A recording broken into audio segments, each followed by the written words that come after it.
evening, everyone. Thank you for coming. Please be seated. My name is David Carl. I'm the director of the Graduate Institute at St. John's College and of the master's degree program in Eastern Classics that we have here. I'd like to start introducing our lecturer tonight by reading a short poem which he translated from the 8th century Chinese of Li Bo. It's called Wandering Up Lofu Creek on a Spring Day. At the canyon's mouth, I'm singing. Soon the path ends. People don't go any higher. I scramble up cliffs into impossible valleys and follow the creek back towards its source. Up where newborn clouds rise over open rock, a guest come into wilderness confusions. I'm still lingering on, my climb unfinished, as the sun sinks away west of peaks galore.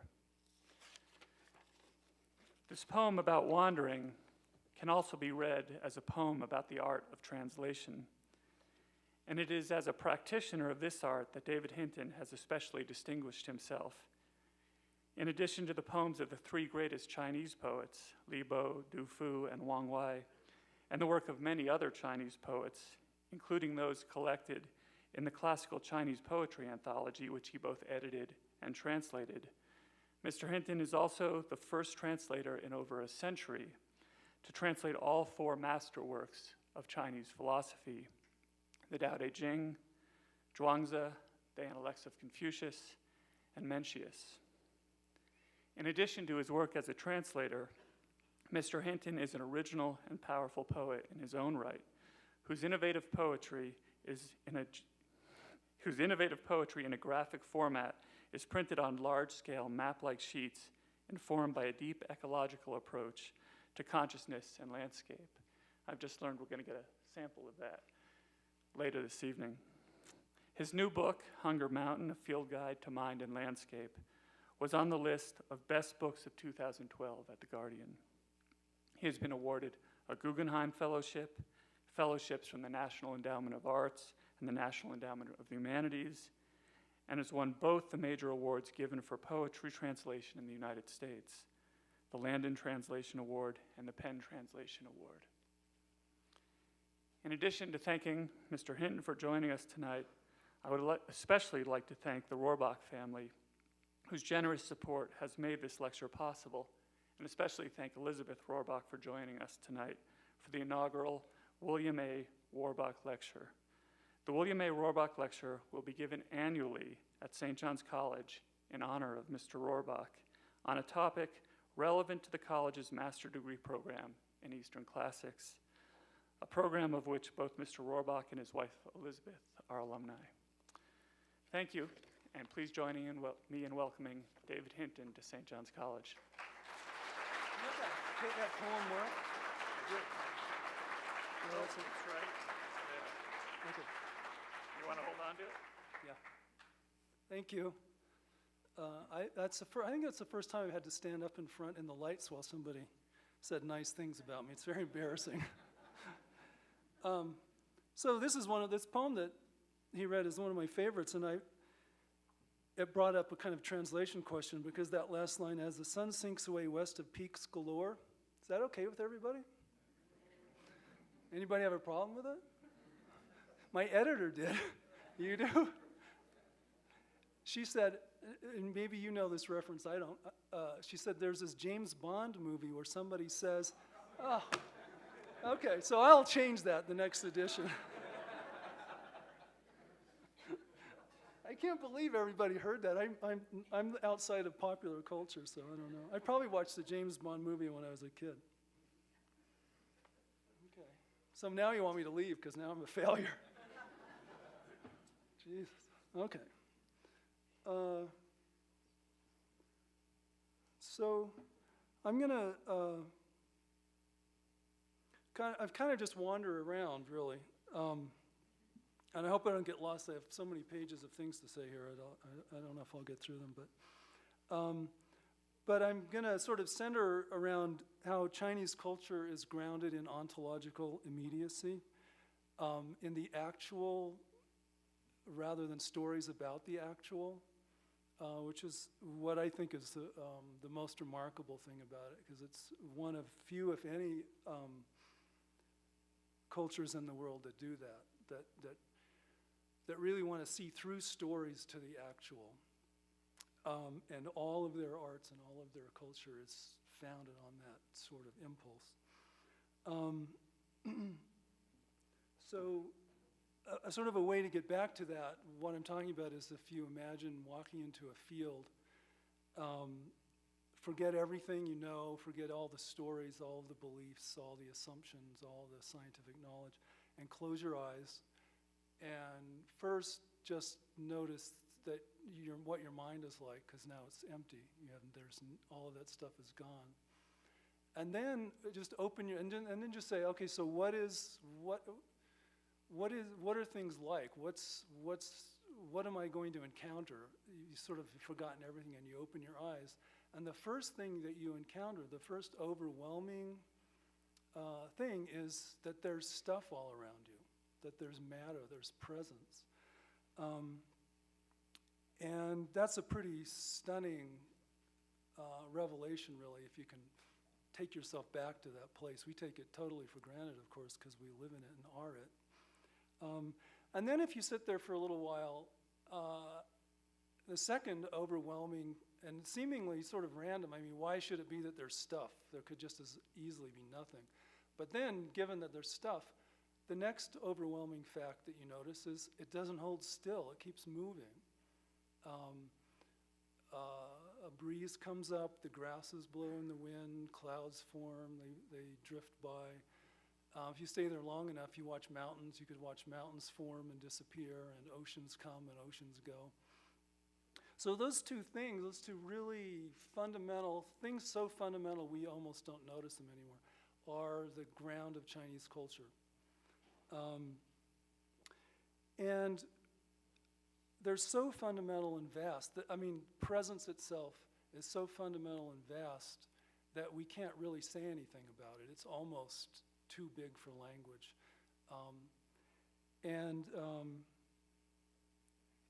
The other linguistic problem is, as soon as you try to talk about something, language can never get to it. If you imagine a poppy in the middle of that field, and you could bring to bear all of scientific knowledge, and you can write poems and make paintings and write encyclopedia entries, do all that stuff about that one little poppy, and still the poppy would sit there unscathed. You haven't really gotten it. It's just there in and of itself. So these are those two things about language, about our inability to really get at that ontological tissue, are fundamental in Chinese thought and Chinese culture, and they come back over and over. I'm not going to so much go into that per se. That's kind of another story. But even while they are skeptical about the power of language, they still try to get at it. And I'm going to try to talk about a couple of ways that they do that. And one is a cosmological structure that they describe, in which the universe is divided into two halves. One half is presence, that stuff you see in the field when you open your eyes. They call it the 10,000 things, all of the mountains and trees and people and animals and stars. And on the other side of this dichotomy is absence, the absence of things. And they said that absence is this generative, pregnant emptiness out of which presence comes. So there's this cycle where it's like the seasons. Winter is like this pregnant emptiness, this absence. Out of that is born spring, or in the cosmological framework, presence, the 10,000 things. And then summer is when the presence is flourishing, and then autumn is when presence dies back into that pregnant emptiness. And this is a really fundamental system for them, even though in the end, it's inadequate to get at what we're really talking about. And I think I'll try to come back to that. But I want to keep describing this because even though it can't actually get at it, it still explains a lot and is revealing. So the first really wonderful thing about this is that it's a kind of female version of the universe because the universe is generative. That's that change that you see in the field. And there's like, why is it that way? There's no reason, but that's how it is.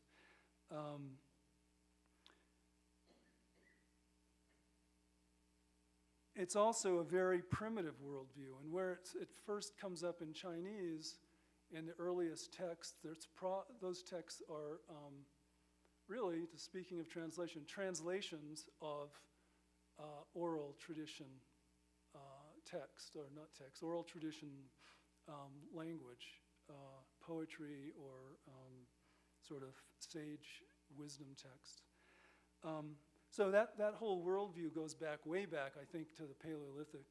And it helped shape Chinese language and culture from the very, very beginning. And I'll talk a little bit about that a little later. But I was going to, I started out, this is the Milky Way.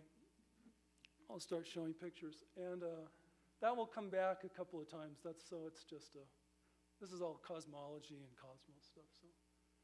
And, then this is just something that's fun for me because I knew, you probably all know this, but I only discovered it a while ago, that the Milky Way is in the process of colliding with two other galaxies.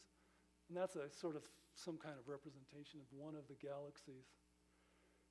And these galaxies, they don't just go straight into the core of the Milky Way because they're coming at an angle, so they get drawn around the core of the Milky Way. And as they do, their stars get ripped off of their core and end up trailing out like that. I don't know, I just think that's cool.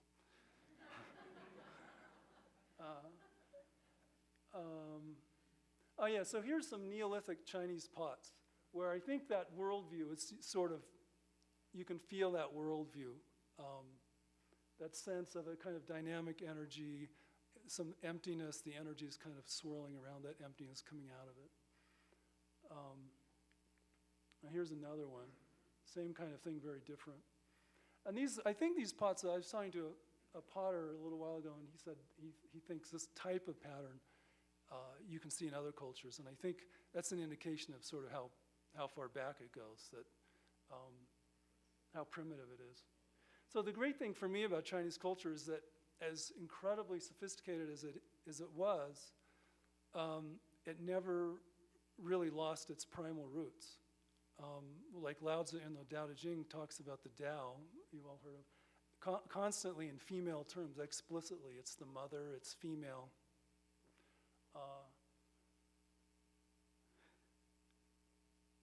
So that process of presence coming out of absence, that ongoing process is change.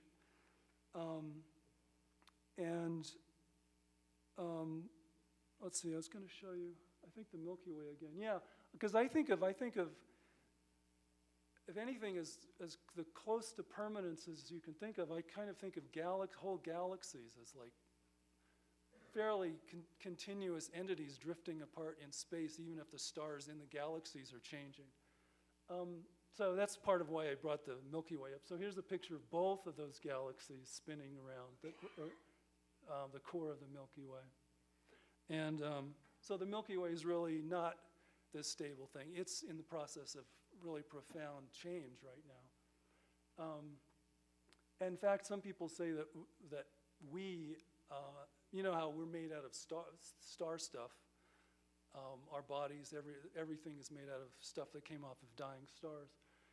But I think there are people who suggest anyway that, and I like to entertain the idea, that we're actually stuff from one of these other galaxies, so we're not really even Milky Way people. We're some aliens in the Milky Way galaxies, immigrants. And here's another picture of it that's from the Southern European Observatory. I don't know how you can sort of see the swirl. I don't know how you would get a photograph of that with a telescope, but maybe somehow they can filter out the Milky Way and get the other stuff. I don't know. And then to get back to China, the dragon, which I'm going to come back to extensively in a little bit, The dragon is the mythological embodiment of change, because the dragon was thought to be endlessly transformative. It was as small as a silkworm and as big as the universe. It's in constant transformation.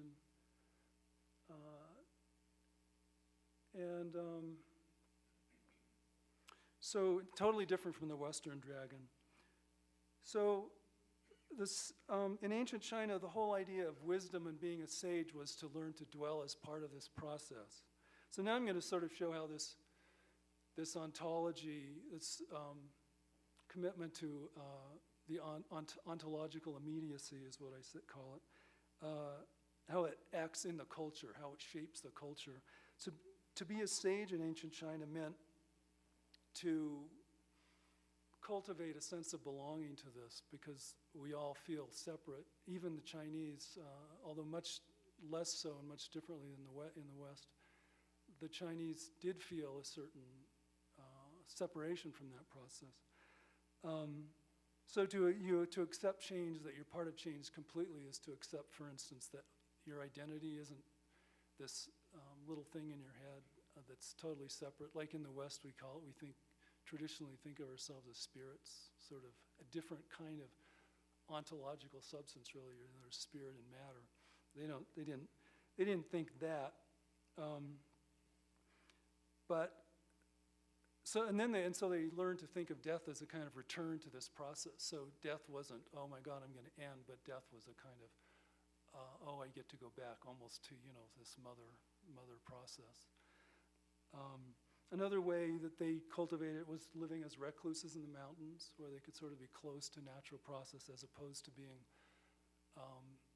government bureaucrats, is what most of them were. So really their material lives weren't much different from ours. Mostly they sat in offices and did the same kinds of things that we do.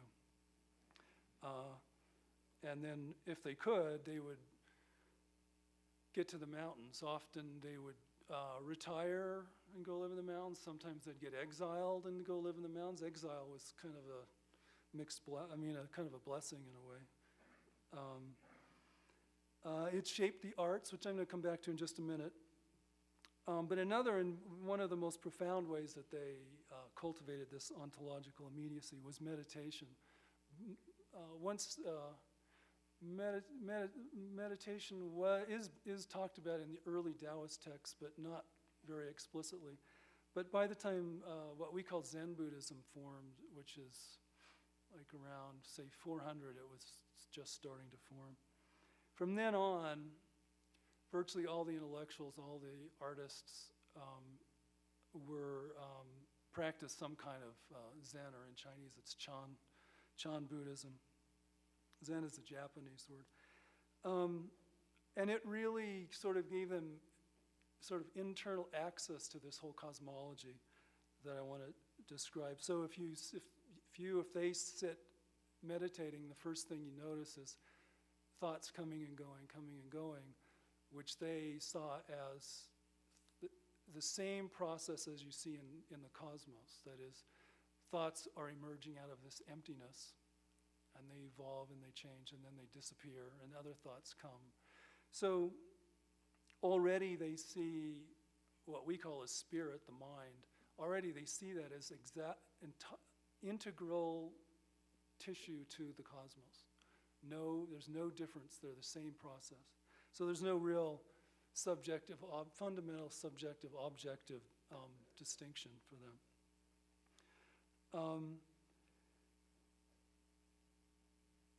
They saw, then if you sit long enough, you see thoughts starting to fall silent. And then they saw that as dwelling closer and closer to that absence I described, that pregnant emptiness. And so they saw that pregnant emptiness as really the fundamental structure of consciousness, empty consciousness. And that it's within that emptiness that thoughts come and go. And we normally identify with thoughts, but part of what you realize when you're doing this is, I'm not the same as my thoughts. I'm something else. And then you realize, I'm that emptiness, because I'm sort of that emptiness watching thoughts coming and going. So that gets them to a pretty profound place in this cosmology. It's sort of at the ontological source of everything. And part of what you see there is that consciousness is spatial. We tend not to think of it that way. We think of it as this linear run of thought, and memory and emotion. But I think it's more accurate to think of it as being sort of spatial and like an opening. Human consciousness, in that presence, human consciousness is one of maybe mammalian consciousness, is a place where presence, just that ontological tissue, is open to itself, can be aware of itself. So that's sort of what consciousness is. So I want to just do an experiment and sort of share with you this map poem that David mentioned. And because it grows out of these ideas that I was just talking about, of consciousness as spatial, as us as not identified with text. When we read a book, we're just reading these lines, this linear run of text. And I wanted to somehow put a different distance between us and language, a little like what I was talking about in meditation. Also to represent consciousness as spatial. And if we want to represent space in 2 dimensions, we use a map, right? So I designed this as a map, in the form of a map. It folds up like this, and you can take the band off and open it up. And then we're going to read this in a second, but I wanted to talk about it just a touch first. It has, I'll show it to you because you won't be able to see it when we start reading it.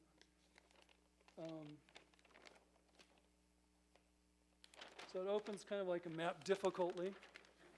I remember my father was always very proud of how he could fold maps up perfectly, when everybody else would get frustrated. So it has text running all over. When you read it, you get to make your own poem because you can start where you want and go where you want. Every time the line's crossed, you can make a choice, and you can jump somewhere else anytime you want. And so it's not linear. It's more a sense of emerging. So it's a kind of a different kind of time because we think of time as linear. And I wonder if that's not connected with linear text and this idea that what goes on in the mind is linear. But I think what goes on in the mind is not so linear, because if you think about what happens in your mind, you have a thought and then some other thought breaks in and some perceptual event breaks in, somebody else's voice breaks in, you go back to the thought evolves. You move on to some other thought. It's much more organic. And that's what I'm trying to get to in this, because you can do that when you read this. To read this, you have to put your head into the space, and then thoughts come and go and move around in a kind of organic way. So I have 2 volunteers who are going to help me read this. This reminds me of, I was living in France when my daughter was 4 or 5, and so we had to go to all the circuses, and this one little tiny circus came to town. And they brought out these camels, and then so there I am, this American, and of all the people, guess who gets volunteered to ride around on the camel? Me. Just like riding a camel? Yeah, a little bit. So careful you don't fall off. Okay. So we'll try to speak out because there won't be a mic for this. Okay. All right. You're going to start. You're going to go on that. Okay. Scattered remains hold the sun's heat. Snow melt stains spreading. Heat waves rise over dry grasses. Rivers flow away. And migrating hawks skirt northeast along the cold front's leading line. I somehow know whatever I see, the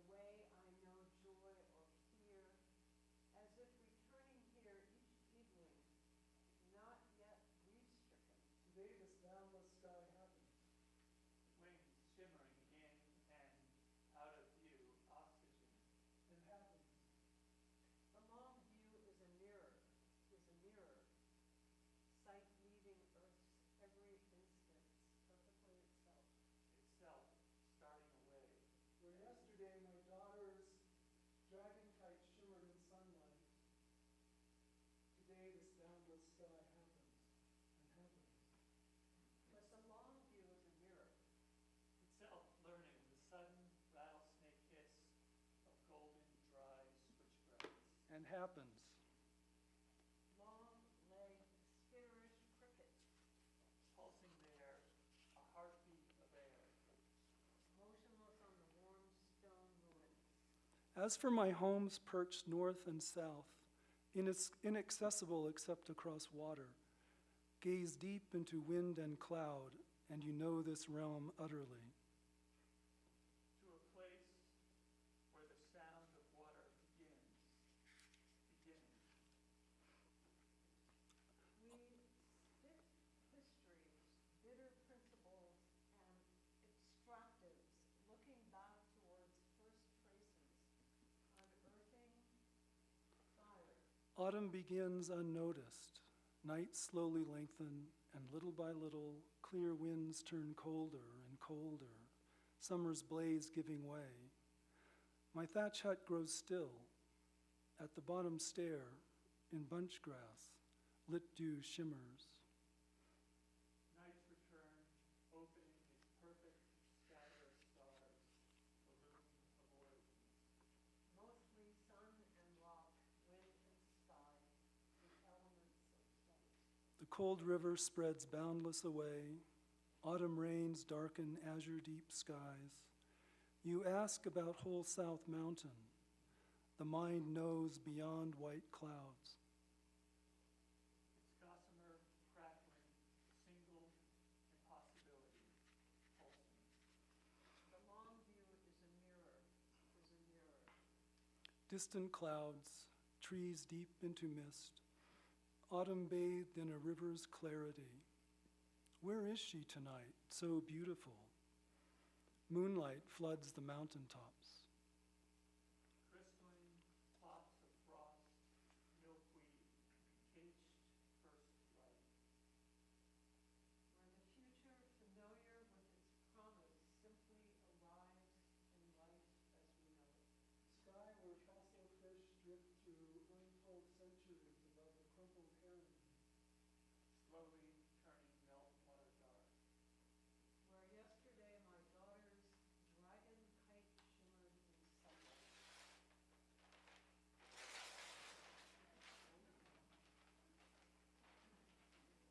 A little further home, a teapot drifting Indian skies. The teapot trails the river.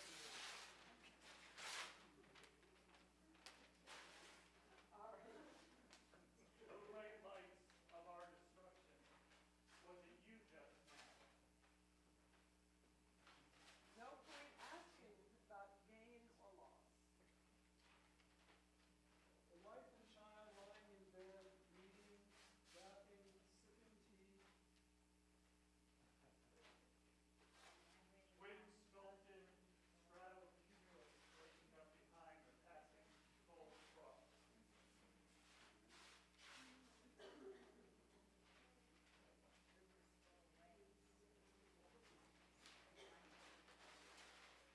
The sliver of moon, night's return opening its parched scatter of stars.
All right, sorry if everybody didn't get a piece.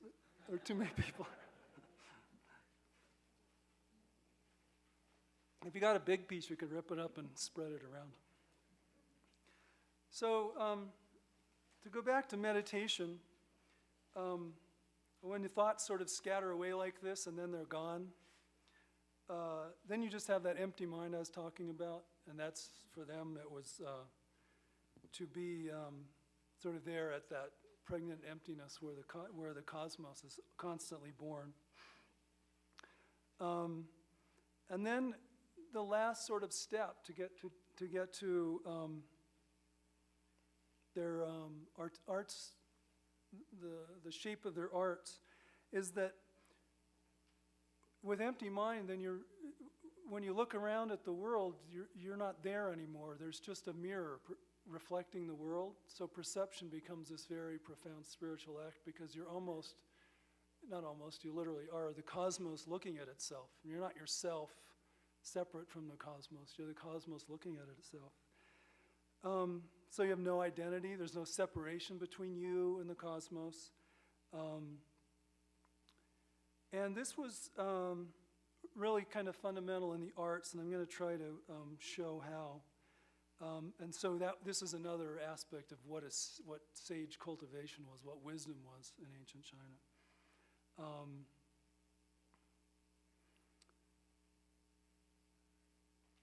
So the arts, another way of saying this is the arts sort of cultivate a sense of ontological immediacy or ontological belonging, like belonging to this cosmos and this process. And I was going to show you a few pictures. Let's see so this is a pretty spectacular piece of Song Dynasty calligraphy. So calligraphy really does a couple of things. One is when we read a text, normally in English, you just pay attention to the black stuff. That's all you care about.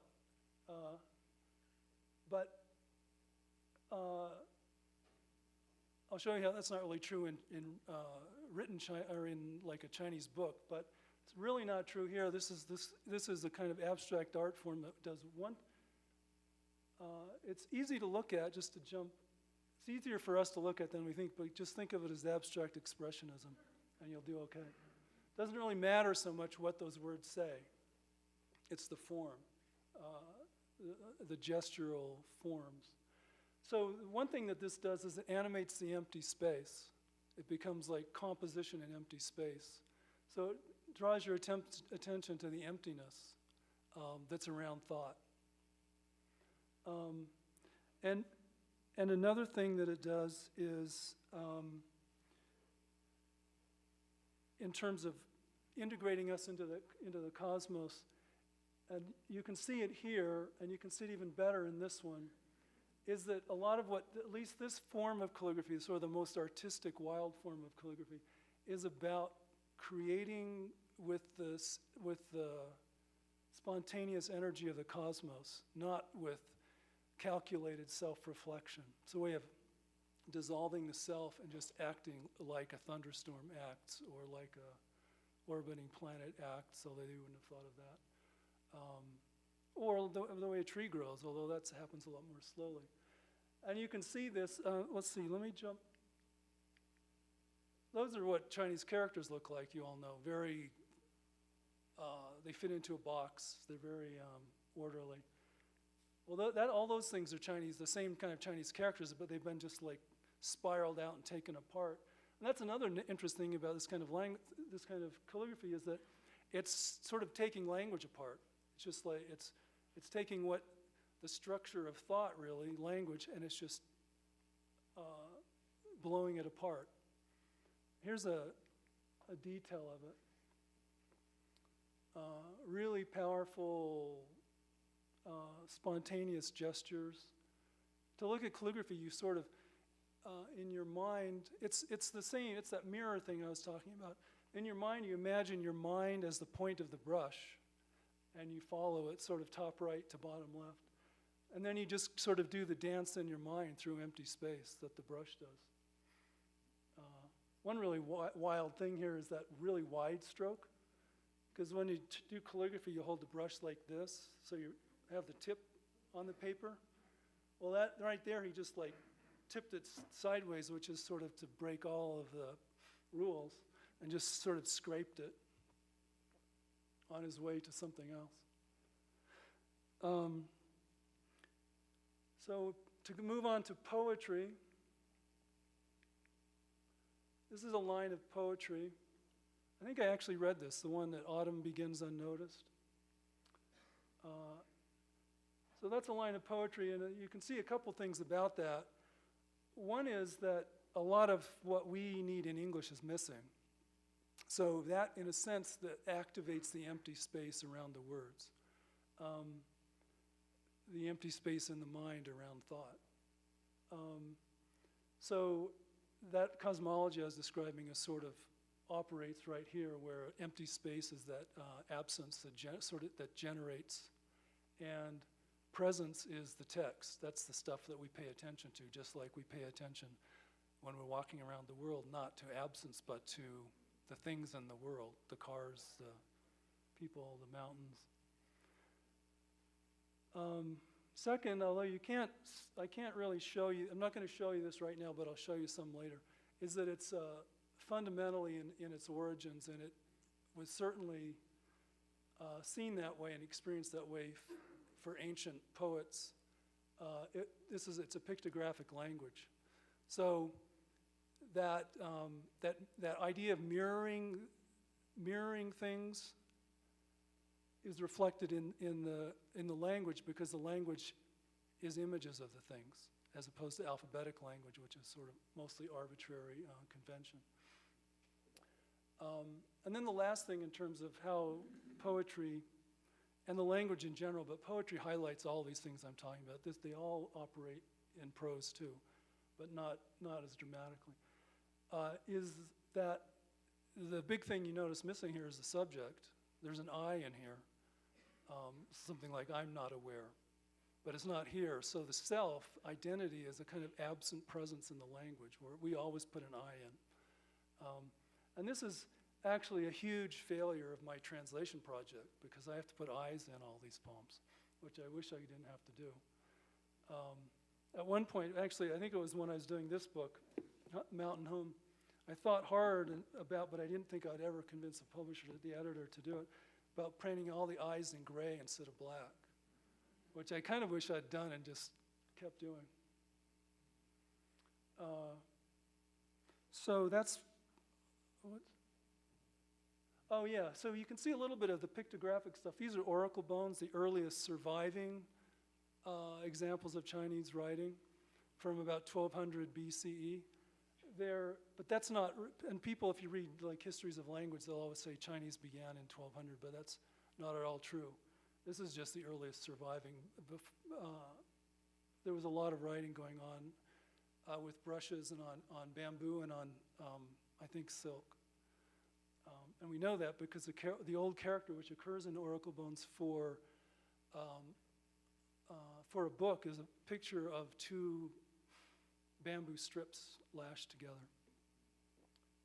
But none of that stuff survives because it's not durable, and this is bone, so it survived. But and here's a close-up, and you can see pictures there. You can see sort of horses in the middle, and you can see a chariot down there in the lower center, or a wagon, a cart sort of thing. Actually, below that, I think, is a child. You can see a square head and the body and arms. So you can see it in that old stuff. No. It's a lot harder to see here, but actually in Hunger Mountain, this new book, I go through that whole line in every one of those. Even though Chinese linguists in America tend to say it's not all that pictographic. I went through that every single, it's just not true. I went through that. Every single character is full of pictures, if you know what you're looking for. They're just abstracted one step.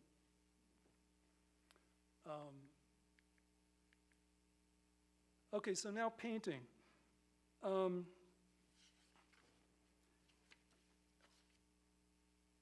Painting, so this is a landscape, but it doesn't really look like a landscape. They're not trying to paint a realistic picture of the mountains and a forest. And on the left, you can see, a little waterfall, and at the bottom is like a lake or something.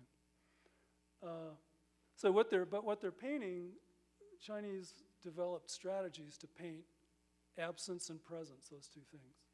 So they also don't use perspective. What they do instead is they use mist to show distances, mist in the mountains. The further away the mountain is, the mistier it is. So here you see this painter is using mist, sky, water on the bottom, and in that waterfall to make the stuff of the world present feel like it's kind of emerging out of that emptiness, and it's kind of hovering there and ready to vanish back into it. And that's one way.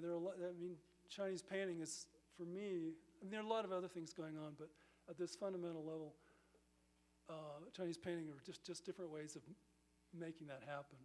I guess I'll say that in a second. So here's another one that's really full of emptiness. And here, there's all that emptiness in the middle. The Western landscape would fill it all up and try to create the illusion of the landscape. But China isn't interested. Chinese painters weren't interested in that. You can see a fisherman in a boat there. So that tells you that all that emptiness is a lake, if you need a realistic explanation.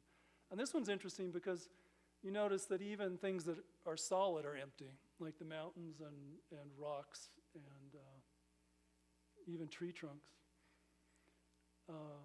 So this is a pretty radical version of it. So Chinese painting has sort of two strategies for rendering and making us experience that ontological immediacy, that place at the beginning of where you're actually part of the actual.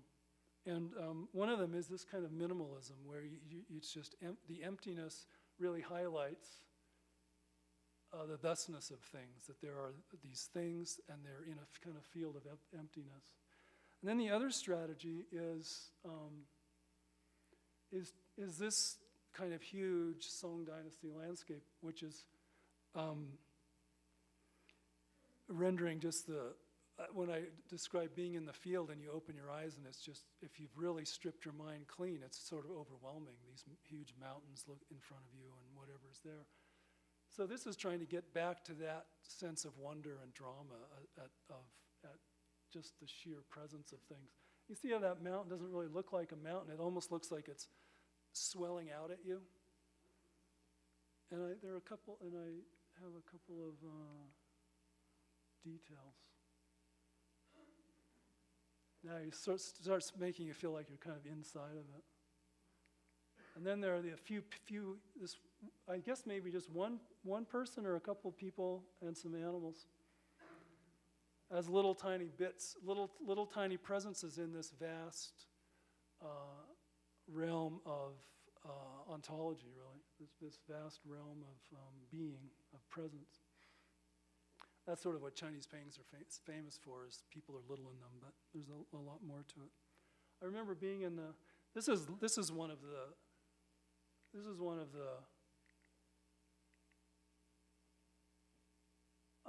I don't know what word to use, but one of the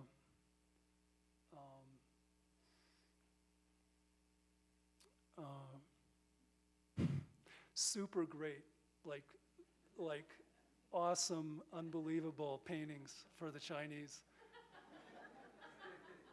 And I remember it's in the Palace Museum in Taipei, Taiwan, but they only put these really, really fabulous things out for a month a year because they don't want anything to happen to them. And I remember being there when this was out, and it's pretty awesome. And there were all these Japanese scholars, and they sit. Actually, you can buy a book there. I have it, which you open up, and it gives you the whole image, but then it gives you whole pages of every little inch of this thing. And I remember Japanese scholars with little stools and special binoculars.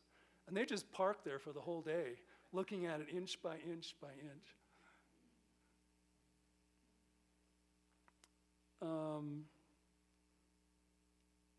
So I was saying that Chinese painting I think at its deepest level is then just variations on these two strategies, the minimalism and that kind of awesome, overwhelming thing. So I'll just show you a couple of them. So there's one. That's actually just a detail about, this is another one of those at the Taipei Museum that I got to see, but you only get to see it every couple of years. But this is a scroll that's probably 20 feet long with this kind of stuff on it. There's another one. This one I like because I was talking about the Western painters using paint to create the illusion of landscape, and they want that illusion to stay there, but China is happy to have that illusion vanishing. And this one I like because it does that, and quite a few paintings do this, because you look at it for a minute, and there's the illusion of cliffs, and the guy standing there, and some blossoms hanging off of a tree up there, and he's looking at the blossoms with an empty mind. So this is all about, you're sort of seeing somebody doing, in a sense, you're seeing him do what you're supposed to be doing when you're looking at this. Because you're supposed to be looking at these paintings with an empty mind. That's the convention. So when you look at them, the absence that's there and the presence that's there, those get mirrored in your mind. So the goal of Chinese painting is to put that cosmology in your mind. And here you can really see that. And then you have that in your mind, but this one does one extra little trick, and that is that the cliffs are created by, the illusion of cliffs is created by those brush strokes. But if you look at them for a minute, they sort of say to you, I'm just a brush stroke. They're not trying to hide that fact. And then the whole thing dissolves, because then you see, oh, it's all empty. I think I might have one more. Oh yeah, this is a great one. This one is described as, and this is sort of segues into the next thing, is as a dragon mountain, a mountain that's all the force of life, and it's just ready to, and it's this kind of dragon that's lifting off in the wind and about to fly away. And that's a detail of it. Really quite amazing. This one's at the Met.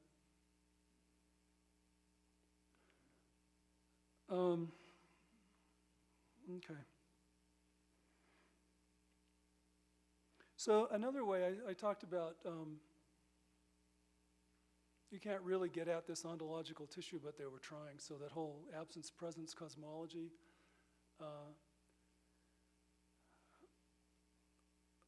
I guess maybe what I should do is take that apart, because it doesn't really work. Because if you think for a minute, it's a great approach, but if you think for a minute, I didn't really prepare to do this, let's see. If you think for a minute, you know, you look around the world and where is this pool of emptiness? And you say, well, there isn't one. And then, I don't know if I can do this. And then, but then you realize, well, everything is generative. So there is no difference between the presence and absence. And that's when it gets nice, because then this whole cosmology kind of dissolves into into dragon, or you all heard chi, that chi energy that people talk about. Well, we tend to think of it as like you go to your acupuncturist and they have chi, this energy flowing through your body. But really, in ancient Chinese philosophy, it's a lot deeper than that. It's the energy of the universe. But it includes not just the sort of life force, which is how people tend to translate it or think of it. It includes also that life force creates all matter, everything that it's enlivening. So there's no difference. So chi is this one tissue. And it's the same with absence and presence. They're really one tissue. You're just sort of using those two words to talk about characteristics, but they're really that one ontological tissue that you can't say anything about. That was a start at it. But So anyway, so dragon is, in a sense, that ontological tissue. It's all the energy, the energy driving all change. It's also all change itself. I'm going to read a chapter from this new book about the dragon and a dragon mountain. And this book is sort of each chapter is a walk up a mountain near my house called Hunger Mountain. And each chapter tries to use that walk as a way into this kind of Chinese worldview and try to make that happen instead of just talking about it sort of abstractly.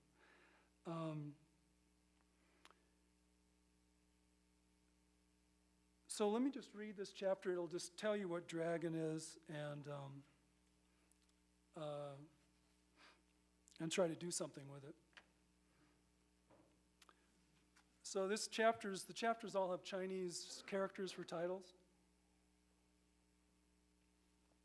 And this chapter is just called Dragon. The valleys are lost in cloud and mist that thins as it billows across mountain slopes and trails out over ridgeline hollows. The view from Hunger Mountain's summit today has all the elements of an ancient landscape painting, but the wind churning through it brings something more into view besides, something rarely glimpsed in those paintings or here in the green mountain ridgeline stretching away north and south of this Hunger Mountain summit. This is in Vermont where I live, so it's the Green Mountains, part of the Appalachian chain. Dragon's dynamic life usually remains hidden here because its movements take place only across geologic time spans. But as I watch summits roam empty expanses of mist, ridgelines breathing in and out of view, dragon seems everywhere, rippling and writhing in these mountains.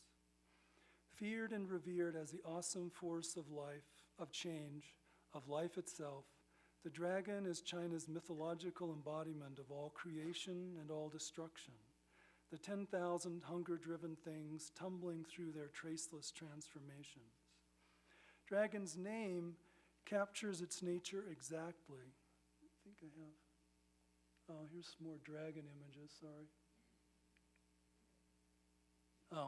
So this is a fantastic one. I just wanted to say something about this. This one's in Boston. It's also a huge scroll called the 9 Dragon Scroll.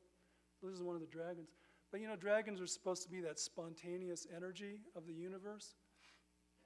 And if you notice over there, this painter, in painting these images of that energy, also enacted it, just started throwing ink at the canvas. And you think about, oh God, this is 13 or 1400, and this is really the same thing that we see happen 50 years ago here, like Pollock. The idea of acting with not painting things, but acting with the energy of things, so of just throwing ink on a canvas or Pollock dripping it. So it actually has two huge things from modern art. One is that just spontaneous energy of throwing stuff, but also randomness, because it's okay. He's not saying, okay, I'm going to put this image here, this stroke here, and this with calculation. It's willing to just throw ink at the canvas, and wherever it goes is fine. Just let chance just decide. But okay, there's the Dragon Mountain again. Okay, now we're back to the book. So this is a character for dragon. So dragon's name captures its nature exactly. This is the old form of it. And here you can see that it captures two images coursing with energy. The element on the graph's left is the schematic figure of the dragon's body. See that? The body in the middle and the tail coming down the bottom, and if you go up, you get some sort of legs and then a head.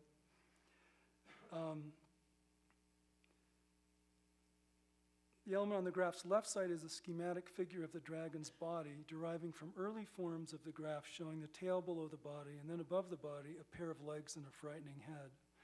The element on the right, which was added later, originally that dragon, word dragon was just the image of dragon. This was added later, is an abbreviated rendering of various forms for the graph meaning flight. like that, or that, just wings now. Or this one showing a crane in flight. You can see the crane with the body down the middle, the big wings on either side, and the long neck going up and curving to a head. Although the Chinese dragon has no wings, it does soar, and wings are the obvious image for flight, as in this exquisite oracle bone rendering of the graph, which, with its implied vistas and sense of gusty breezes buffeting two birds on the wing. Today I'm gazing out across dragon in the form of a writhing Appalachian range that was thrust at least 35,000 feet up when the continental plates of Europe and Africa collided with the North American plate 380 million years ago. When the European and African plates eventually broke away from North America 200 million years later, they carried with them parts of the Appalachian range. So dragon's spiny ripples and twists stretch not only up and down the east coast of North America, but also northeast across Scotland and Scandinavia, as well as southeastward into northwest Africa. Looking out from this summit, I can see only a small part of dragon's intercontinental sprawl. But if I descend through scraps of mist to the mountain's uppermost stream crossing, I find dragon in a much more approachable form. Just uphill of the trail, it breaks into view as stream water starts down a 20-foot wall of red-brown phyllite. It snakes across the upper wall, then rides back, descending left across the sloping ledge, water brimming off and down sunlit moss beneath, to a broken hollow near the center of the wall. Seething there, it tumbles out and down, brilliant with light, to a larger ledge that transects the wall from the far left, whereupon it spreads out and divides into two forms, one sheeting thin down another glistening moss-covered wall, the other spraying out and cascading the final 10 feet down to a rocky pool, seething again and restless to move on. As I leave the waterfall and continue down the mountain, each sight goes all the way inside me to the very bottom of what I am and vanishes there, pure mystery eluding me perfectly. That's the mirror thing I've been talking about in earlier chapters.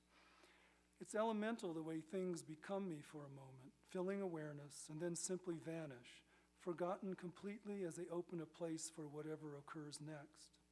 And the more clearly I attend to things, the more clearly they vanish into me. The cosmos is all dragon, all generative transformation driven by a restless hunger, and perception shares this dragon nature, as does any other dimension of this being I am. Thoughts, feelings, memories, desires, they all keep restlessly appearing and evolving and disappearing into the forgetfulness that is the texture of our day-to-day life. We tend to ignore the disappearing, the forgetfulness, but all day long, day in and day out, forgetfulness keeps us woven into dragon's traceless transformations.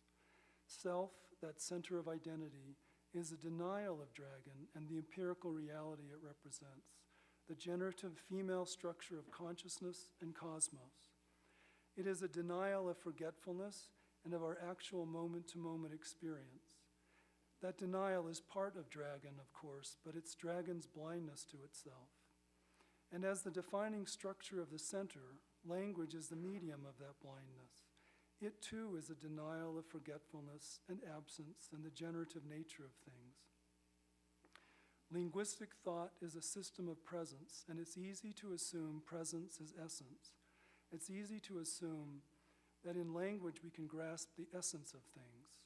This is a bedrock assumption in the mainstream Western philosophical tradition.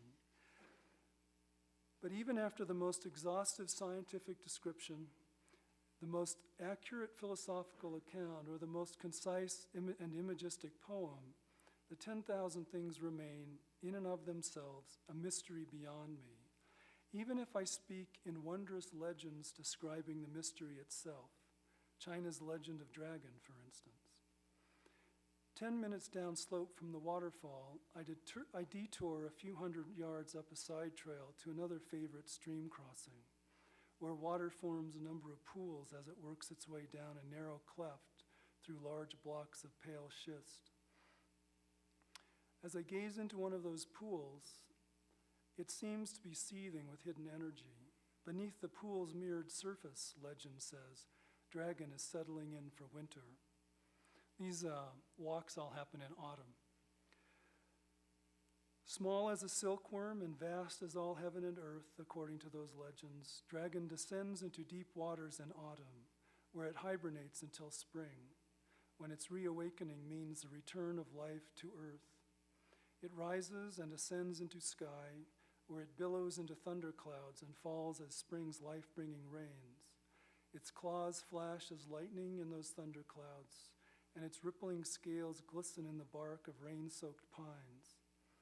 It can rear up into a mountain, surge in scrawled ridgelines stretching away blue through broken mist and cloud, or cascade in tumbling stream water.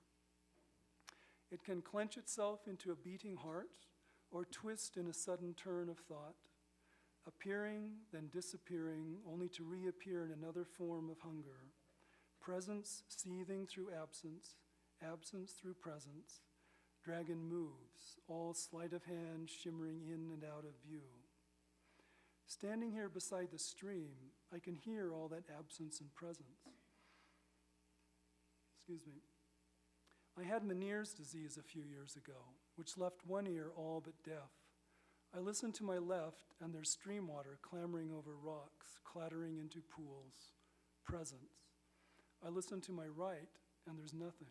No stream water clamoring and clattering. Absence. And the deafness is odd, somehow amplifying and echoing internal sounds, so I can hear a heartbeat resounding through my body, the pulse of it. Presence, absence, presence, absence.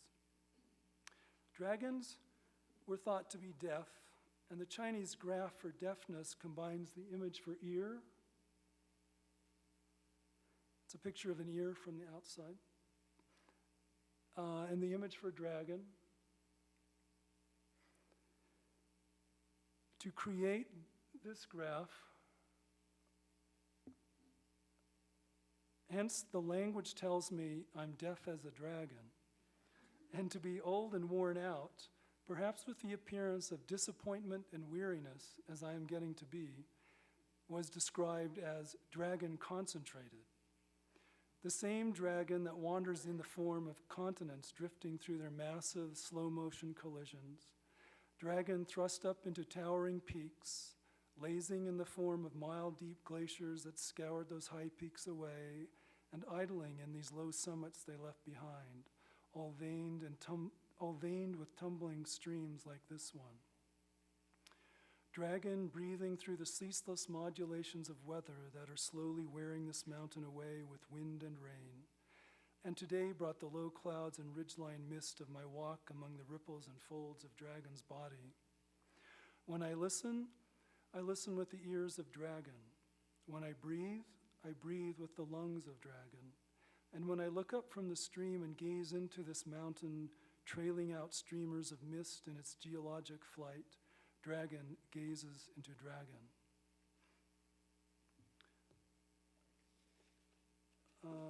So I think I'm going to end there.